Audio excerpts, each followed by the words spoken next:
이재명 더불어민주당 대표 얘기부터 먼저 해볼게요. 어제 이제 흉기로 습격당한 지 보름 만에 국회로 돌아오면서 이게 전한 발언에 대해서 한동훈 또 비상대책위원장, 국민의힘 비상대책위원장이 망상이라고 표현해서 좀 논란이 일었어요. 먼저 영상 잠깐 보고 얘기 나누겠습니다. 법으로도 죽여보고 펜으로도 죽여보고 그래도 안 되니 칼로 죽이려고 하지만 결코 죽지 않습니다. 그 정도면 망상 아닌가요? 제가 이상한 얘기도 안 하려고 했는데요. 칼로 죽여본다? 누가 죽여본다는 얘기인가요? 제가? 우리 국민의힘이? 아니면 국민들이? 그건 그냥 굉장히 이상한 사람이 굉장히 나쁜 범죄를 저지른 것뿐 아닙니까? 그걸 굉장히 안타까운 일이지만 그걸 그렇게 정치적으로 무리하게 해석하는 것은 평소에 이재명 대표다운 말씀이 아니라고 생각합니다. 김준우 에디터 어제 그 한 위원장 발언은 어떻게 보셨어요? 일단 그러니까 한 위원장이 저는 이걸 좀 진지하게 조언을 드리는 건데 이게 말씀하실 때 조금 이게 감정이 너무 격해져서 이렇게 하시는 경우가 많아요. 그런 거는 저한테 맡기시라. 제가 감정 격해지는 건 제가 대표적이거든요. 네. 저 같은 이제 분석가나 평론가들이 하는 거고 조금 절제해서 얘기만 하면 좋겠다. 그리고 단어 표현도 좀 신중하면 좋겠다. 어찌 됐든 누군가를 이재명 대표를 칼로 찔러서 이렇게 살해하려고 했던 거는 지금 뭐 경찰 수사 결과도 나온 거잖아요. 그러니까 이거 자체를 이제 망상이라고 하는 게 뭐 이런 맥락들을 보더라도 좀 적절하지 않고 또 하나는 이제 이런 것 같아요. 그러니까 예를 들면 이재명 대표는 법으로도 이를테면 수사를 통해서 죽이려고 했고 펜으로도 죽여보려고 했다라는 거는 예를 들면 뭐 언론에서 이재명 대표를 이제 막 비판한 거 뭐 이런 걸 얘기한 것 같고 그래서 칼로 죽이려고 했고 그러니까 이거의 주체가 국민의힘이 아니고 이상한 그냥 정신 뭐 망상자 뭐 이런 사람인 건데 왜 이거를 마치 이걸 국민의힘이 이렇게 하는 것처럼 이런 식으로 프레임을 만드냐라고 한동훈 비대위원장이 좀 생각을 한 것 같아요. 이거에 대해서. 저는 뭐 그거에 대해서는 반발을 할 수 있다라고 봅니다. 근데 이런 표현 자체가 조금 이상하다. 그래서 그러니까 예를 들면은 누가 법으로 죽이려고 했죠? 뭐 이렇게 했으면은 자신이 법무부 장관이었고 우리는 검찰 수사를 원칙대로 했다. 뭐 이렇게 하면은 오히려 뭐 수긍하는 사람들도 꽤 있었을 것 같아요. 뭐 아닌 사람도 있겠지만은. 근데 이거는 조금 표현에서 일단은 조금 많이 감점을 좀 이렇게 한 거 아닌가 그렇게 생각이 돼요. 예. 국민의힘이 논평으로도 정치 혐오를 더 가중시키는 거다라고 했더라고요. 어제 국민의힘 박정환 수석대변인은 이재명 대표가 정권 심판론과 분열을 조장하는 변함없는 모습을 보인 것이 무척이나 안타깝다라고 얘기를 했고요. 김민수 대변인은 이번 사건 이 수사를 부실 수사라고 주장하는 민주당에 대해서 당대표의 피습 사건마저 정쟁을 위한 도구로 쓰겠다는 것이냐라고 이제 얘기를 했습니다. 그래서 이제 민주당이 주장하는 거를 이제 음모론이라고 이제 얘기를 했는데요. 네. 결국은 이제 김민수 대변인의 표현입니다. 결국 배우는 정권과 여당이며 경찰은 이를 축소 은폐했고 응급구조대와 의료진은 이 대표를 해하려 했다라는 것이냐. 그러니까 이런 음모론을 지금 피는 것이냐 이렇게 얘기를 했어요. 그래서 음모론의 배후, 주범, 공범으로 몰아가는 행태는 상식을 벗어난 민주당의 자의식의 밑바닥이라고 얘기를 했습니다. 박성준 더불어민주당 대변인은 정치 테러로 죽음의 고비를 넘긴 야당 대표에게 망상이라니 기가 막힌 노릇이다. 한동훈 비상대책위원장을 향해서는 최소한의 공감 능력과 예의가 없다라고 이제 얘기를 했습니다. 근데 이제 오늘 여야가 저출생 극복을 위한 총선 공약을 나란히 발표를 하더라고요. 그러니까 어떻게 보면 이제 정책을 가지고 좀 맞대결하는 모양새라서 좀 반갑기도 하고 어떤 내용인지 궁금하기도 한데 일단 민주당이 오늘 오전에 공약을 내놨죠. 내용 좀 살펴볼까요? 그러니까 사실 민주당이 조용히 뭔가를 내놓긴 해서 이게 네 번째입니다. 사실 총선 공약이 네 번째고 그 앞에는 이를테면은 뭐 요양병원 간병비 급여화 요것도 있었고요. 네. 그리고 이제 국가가 지자체와 교육청이 함께 초등 돌봄 지원하는 정책, 온 동네 초등 돌봄도 있었고 경로당 주 5일 점심 제공 뭐 이런 것도 있었어요. 네. 그러니까 제가 말씀드린 거는 안 한 건 아닌데 주목을 못 받는다. 주목을 못 받는 거는 현안들이 너무 많은 거예요. 그러니까 그쵸. 탈당도 하고 뭐 선거제도도 지금 어떻게 되고 그 와중에 피습되고 뭐 이런 겁니다. 그래서 이거 이제 4호 공약이다 뭐 말씀을 드리고요. 네. 민주당이 저출산 문제, 저출생 문제 뭐 종합대책을 발표를 했는데 신혼부부의 주거 자산 돌보비, 가정 양립 등의 전 과정에 걸쳐 정부 지원을 강화하는 내용이 담겼고요. 주거 부문은 2자녀 출산 시 24평, 3자녀는 33평의 분양 전환 가능한 주택을 신혼부부에게 임대해주는 방안을 추진을 합니다. 그래서 주거 지원 대상은 현행은 7년차까지인데 결혼 7년차 이거를 10년차까지 확대를 한다. 그러니까 신혼부부가 10년까지는 신혼부부라고 보자 이렇게 예. 되는 건가요? 그러면? 뭐 이거는 뭐 많은 이견이 있을 수 있습니다. 뭐 1년이면은 끝난다 신혼아 뭐 이렇게 감정적으로는 끝난다 이런 말씀하시지만은 요즘 왜냐하면은 애를 늦게 낳아요. 그러니까 그렇죠. 주택 문제 때문에 결혼을 하더라도 애를 안 갖고 굉장히 늦게 낳는 경향이 있으니까 거기까지도 포함해야 된다라는 거고 이렇게 주거를 만약에 집을 지원을 해주면은 그러니까 애를 빨리 낳게 되는 거죠. 그러니까 상대적으로 그거에 대한 부담감이 덜하니까. 아무래도 주거 안정성이 있어야 결혼도 하고 애도 낳고 할 테니까 그런 부분에 있어서의 정책이네요. 네. 이거는 저는 좀 획기적인 거라고 보는데 다만 돈이 있나? 이게 왜냐하면은 아파트 임대로 주고 이거 전환을 하겠다라는 그렇죠. 거잖아요. 네. 그러면은 이게 정부가 국가가 이거를 해줄 정도의 예산이 있나 뭐 하여간 그 생각은 들었습니다. 어쨌든 근데 굉장히 좀 중요한 정책이다 이렇게 보면 될 것 같고 네. 그리고 결혼 출산 지원금도 도입을 한다라는 거예요. 그래서 결혼을 하면은 소득이나 자산 규모와 무관하게 모든 신혼부부에게 가구당 10년 만기로 1억 원을 대출해 준다라고 얘기를 하고요. 특히 이제 애를 낳으면은 원리금을 차등해서 감면해 준다. 아 많이 낳으면 예, 예. 뭐 그러면은. 그거는 뭐 예를 들면은 한 자녀인 경우에는 무이자로 전환, 2자녀는 무이자 플러스 원금 50% 감면, 3자녀는 무이자 플러스 원금 전액 감면. 오, 되게 파격적이네요.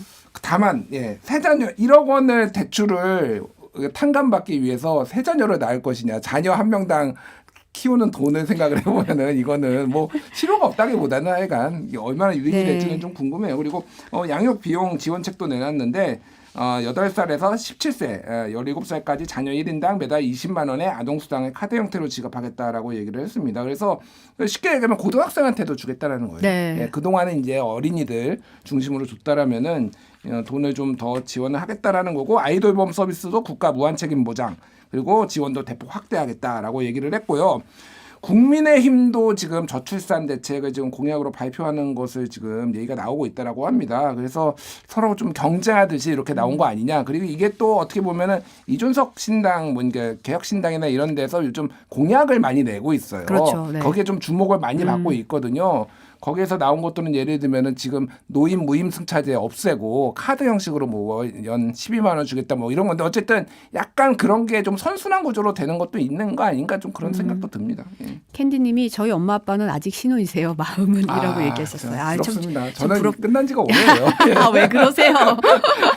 아, 네. 이제 국민의힘이 오늘 오후에 저출생 관련 대책을 발표를 하더라고요. 어떻게 보면 이제 양 당의 수장들이 오전 오후 나눠서 저출생 관련해서 발표한다는 것 자체가 그만큼 심각성을 보여주기도 하는 것 같은데 예. 어떤 식으로 발표한다고 하나요? 일단은 오후 4시에 서울의 한 강남의 스타트업에서 국민 택배 1호 공약으로 저출생 분야 공약을 발표를 했는데 한동훈 비대위원장이 이제 직접 발표하러 나서고요.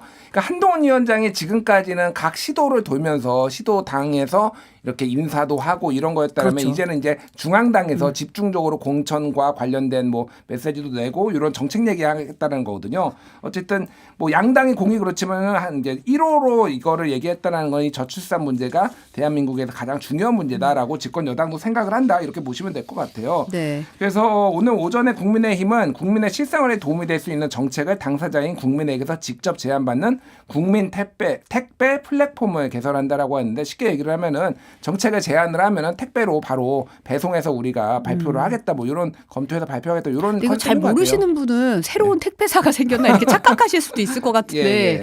정책 그러네요. 택배입니다. 정책 정책 택배, 택배. 정책 예, 택배라는 그렇게 거. 그래서 국민택배.kr 이나 국민의 홈페이지에 접속하면은 정책을 제안할 수 있고요. 그리고 아직 이제 발표가 안 났지만은 대충 이제 유이동 정책위의장이 얘기를 한 거를 보면은 가족 모두 행복 공약을 국민택배 1호 상품으로 제작을 했다라는 거고 한동훈 비대위원장이 배송기사가 됐다라 뭐 이렇게 얘기를 한 건데 예를 들면 육아휴직, 육아기 단축근무, 가족 육아기 지원금은 필요 조건이다. 그리고 그 외 가사 지원 서비스 등등등이 필요하다 이렇게 얘기를 해서 오후 4시에 좀 보시면 될 것 같아요. 네.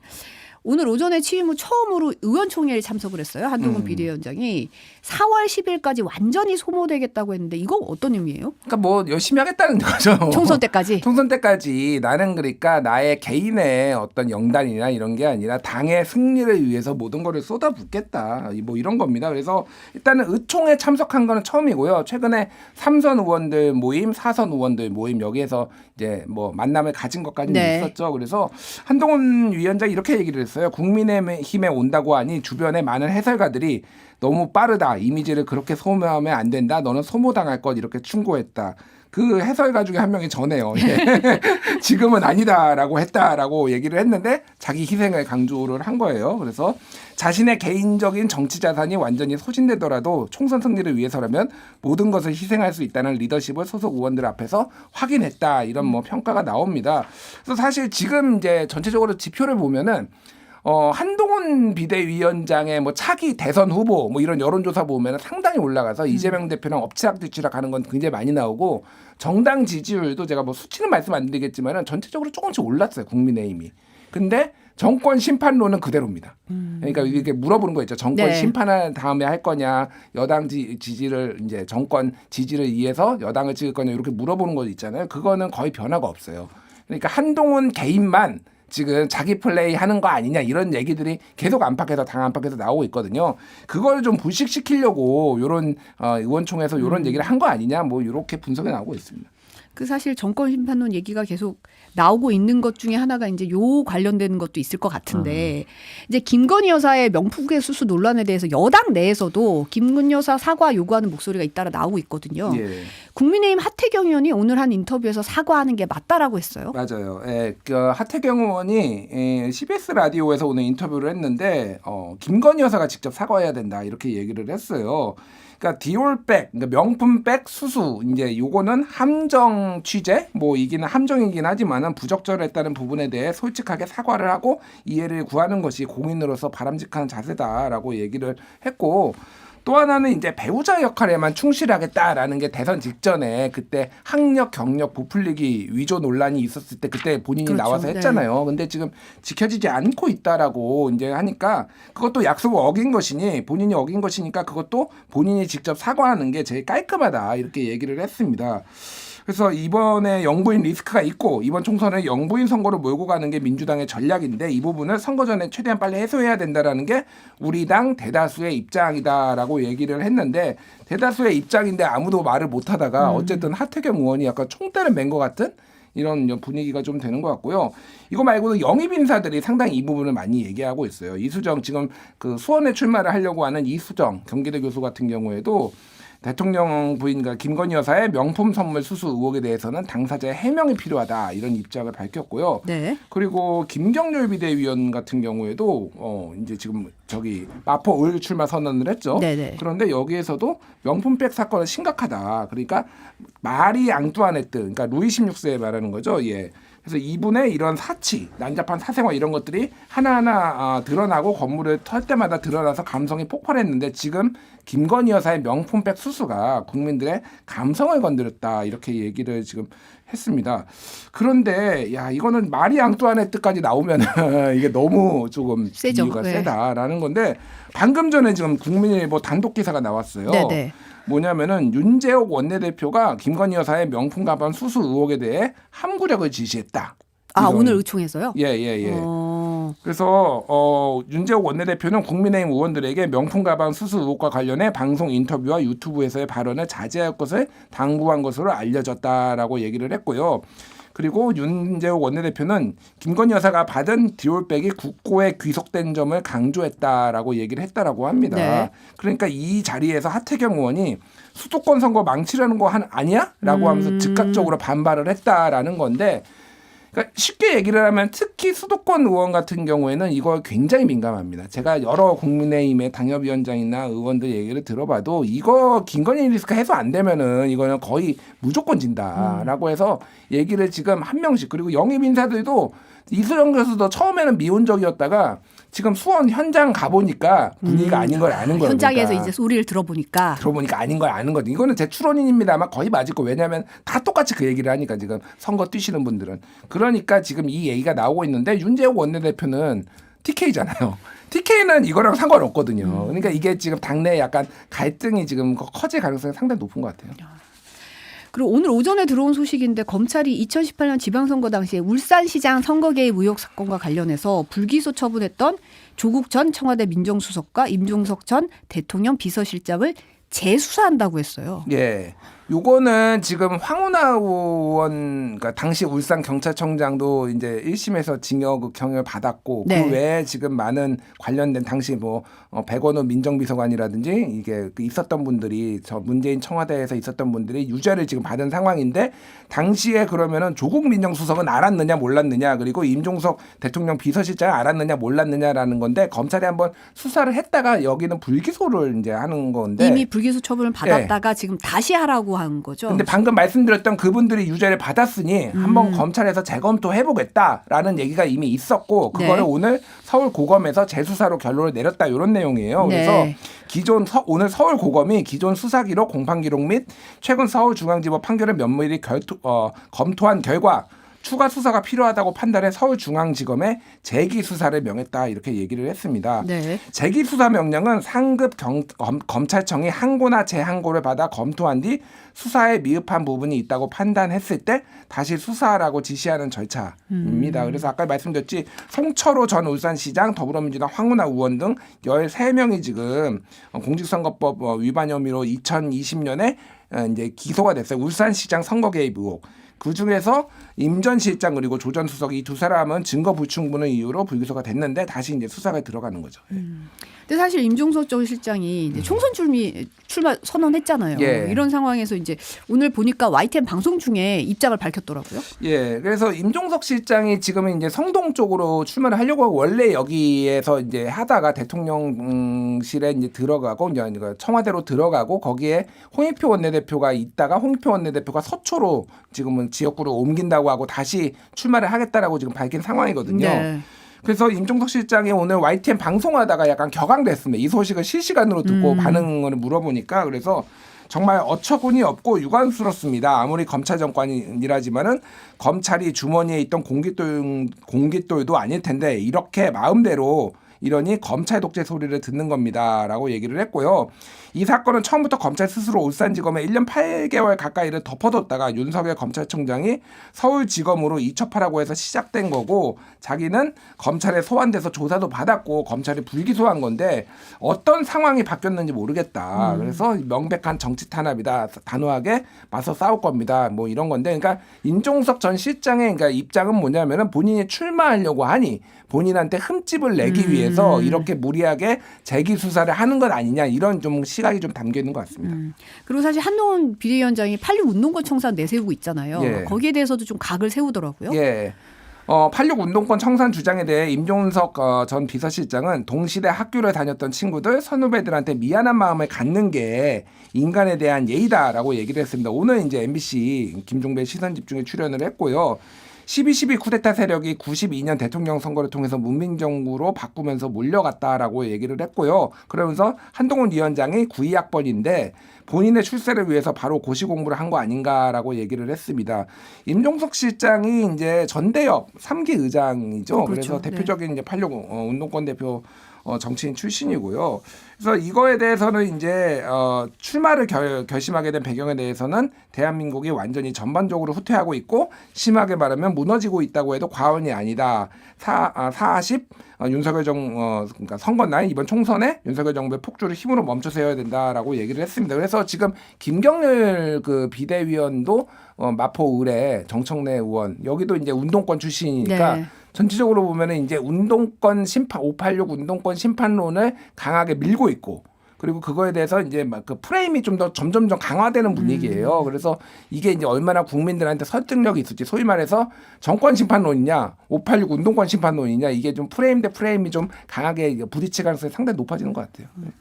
근데 사실 지금 보면은 올드보이들의 기한이 막 많아요. 예. 지금 출사표 던지고 있는 분들이 많은데 특히 이제 김무성 전 새누리당 대표가 7선에 도전하겠다. 7선이면 도대체 몇 년인가요? 7선이면은 일단은 64, 24 국회의원만 24년 한 건데 지금 28년 하겠다라는 거고 뭐 네. 본인의 의지니까 우리나라에서 제일 많이 하신 분은 참고로 김종필 의원 9선 하셨습니다. 9선. 10선을 도전했다가 안 됐던 사례가 있고요. 네. 김무성 전 대표도 MBC 김종배 시선 집중에 출연을 해서 총선 재도전에 결심한 이후로 6선 의원의 한 사람이 한 번 더 해봐야 무슨 의미가 있겠느냐. 원내에 진출하면 쓴소리 잔소리 하려 한다라고 얘기를 하니까 했고요. 원내에서 얘기하니까 효과가 없더라. 그래서 배지를 달고 얘기해야 되겠다는 충동을 느꼈다라고 얘기를 했습니다. 원내에서 얘기하니까 효과가 없어서 배지 달고 얘기해야지 좀 먹히더라. 예. 좀 명이 설 것 같다. 이런 의미인가요? 근데 제가 이 김무성 대표 요즘 방송 나오시는 거 많이 봤는데 쓴소리를 한동훈 장관한테 별로 안 하시더라고요. 이준석 씨가 싫다, 마음에 안 든다. 장성철이는 배신자다, 뭐 이런 얘기는 많이 하시는데 한동훈 비대위원장한테 왜 안 하시는지 쓴소리를 지금은 좀 궁금하긴 합니다. 그래서 지금 어쨌든 이게 여기서 좀 의미심장한 건 뭐냐면은 이게 공정한 공천이가 얘기를 했어요. 그래서 경선을 붙여달라는 거죠. 쉽게 얘기를 하면. 그래서 만약에 그게 안 될 경우에는 무소속 출마도 할 수 있다라는 이런 거를 시사를 했거든요.